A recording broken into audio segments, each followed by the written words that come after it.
Hey everybody, welcome. My name is Jason Everton. I stream on Twitch. I focus on helping people through raids and having a good time while they're doing it, and also being relaxed because, you know, one of the hardest things about raiding Destiny is keeping your cool and making sure that everybody's having a good time, so that's what we try to focus on. The thing that I have heard the most when streaming on Twitch is the people that have played the raid. They've gotten up to the last boss on Aksis so many times, they tried to play for so many hours, and they just couldn't get it done. Also, things like, you know, what kind of tips do you have to kill Aksis? What light should I be to kill him? Things like that. You should really be able to kill him with minimal problems if the fire team is, you know, around 360 to 365 light, as long as you're using the right strategy. This video focuses on the analytical breakdown of mechanics to make the Aksis Phase 2 fight more efficient and quicker to clear. One of my biggest flaws and strengths is how analytical I am, so I figured why not use that here to break things down. We will be breaking down the fight into two stages. The first one is the pre-stun stage, and the second one is post-stun. Remember that even after watching the video, don't expect to clear it for the first time, and when you're running with others, don't expect them to get it the first, second, or even the fifth time. So before we get into the first round of the Aksis mechanics, let's talk about the setup.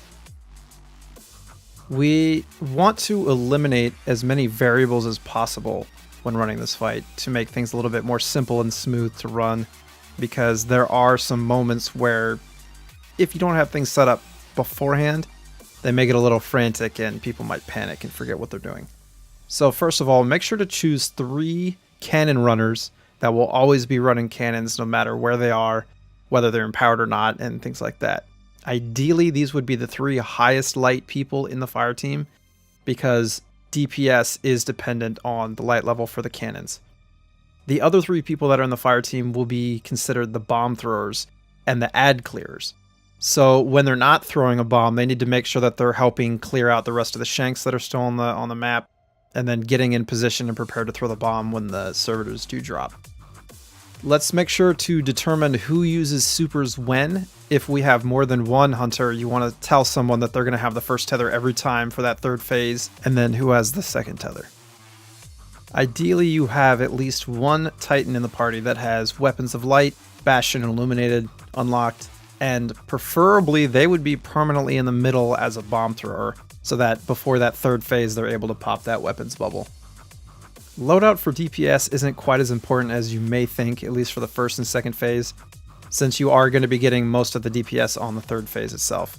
For primaries, I would recommend a longer range weapon similar to a Scout or a Pulse, something like that. The Raid Scout does really well because you don't really have to worry about reloading, so that works well. For secondary, I would recommend a high impact sniper. If you have one with spray and play, casket mag, or triple tap, or possibly any combination of those 3, I would really recommend that, because reloading speed for the second phase specifically is very, very important. For a heavy, the cannon users will be hopefully using an exotic sword. We'll go over that again later for the quick kill of the captain. And then when you're in the center, you're going to be using the cannon anyways, so heavy doesn't really matter that much for them.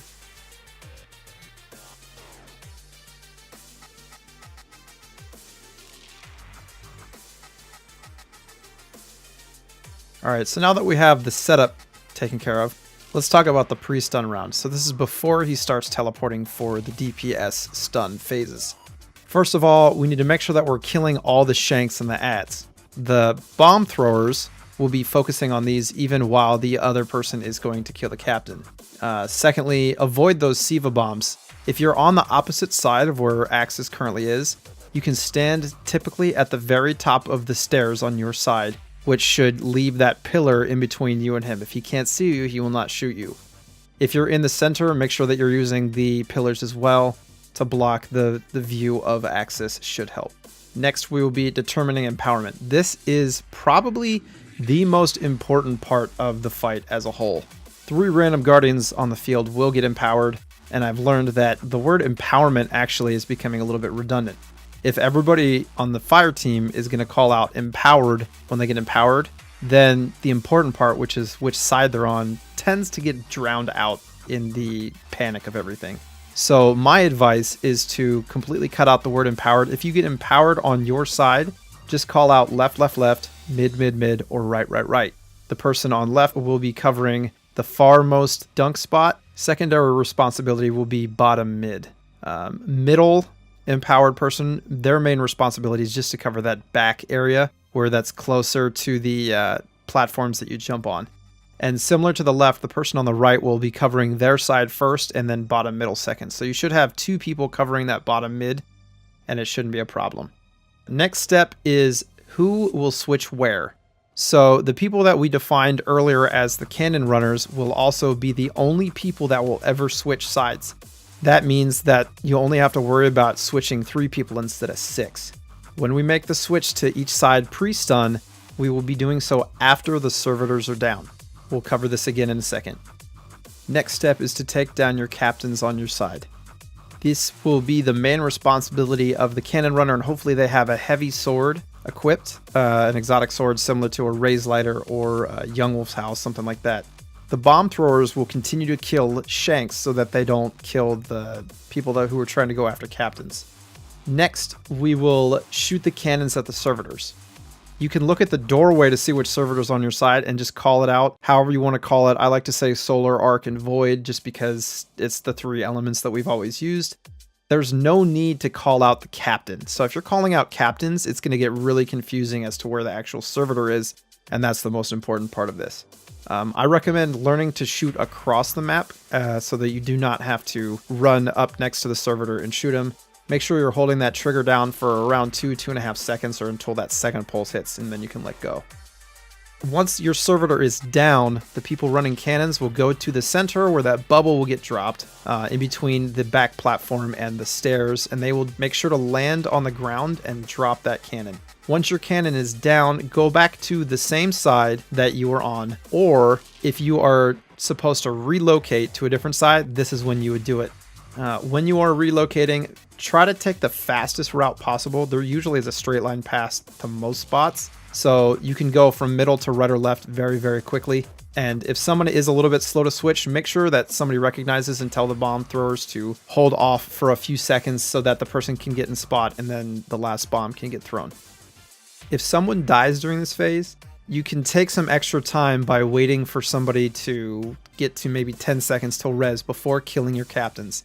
So make sure that we recognize and tell the rest of the fire team not to kill their captains yet until the res gets a little bit closer, because we will need that person to throw the bomb.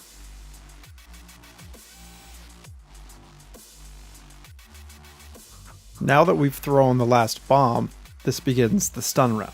Once he teleports to his side, anybody who's empowered should be checking your radar, check your priority side. And if he's on your side, you need to jump up on his back, head towards his neck, and dunk on his red open latch spot using the X button.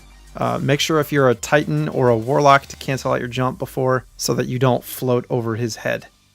After each stun, 3 random people in the fire team again will get empowered. We need to be calling it out as soon as we see that we're empowered using the left, left, left, mid, mid, mid, or right, right, right strategy.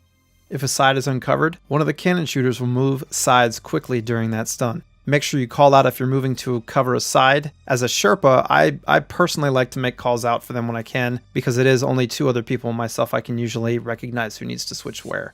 First priority is covering sides. Don't worry as much about that DPS during the first or second stun phase, because it's minute compared to the amount of damage that you get on that third phase. After stun number 2, have the weapons Titan pop their bubble in the middle. Hopefully they will have already been in that area and they can pop it no problem.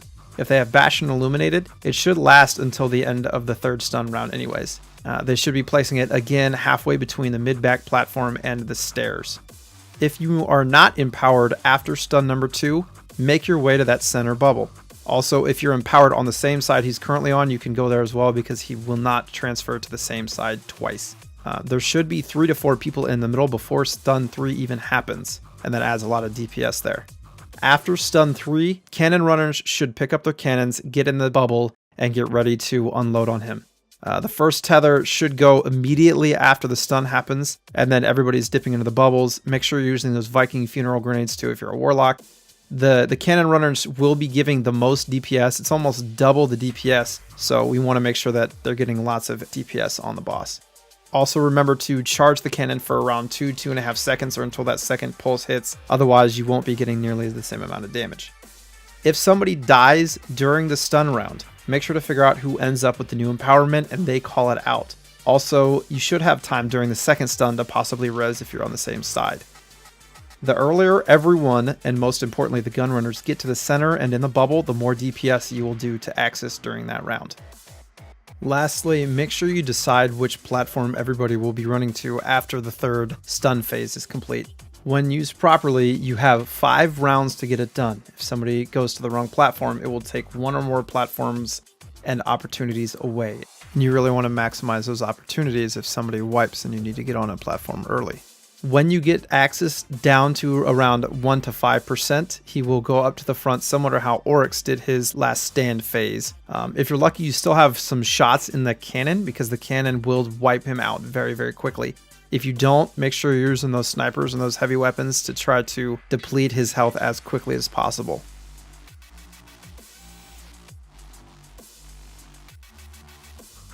Hopefully this breakdown of the Aksis fight has helped you complete it. If you'd like to hang out with us live, we stream on Twitch at twitch.tv/JSniperton most nights at around 9 p.m. Pacific till about 3 a.m. Thank you for watching the video. Hope to see you next time. Until then, JSniperton out.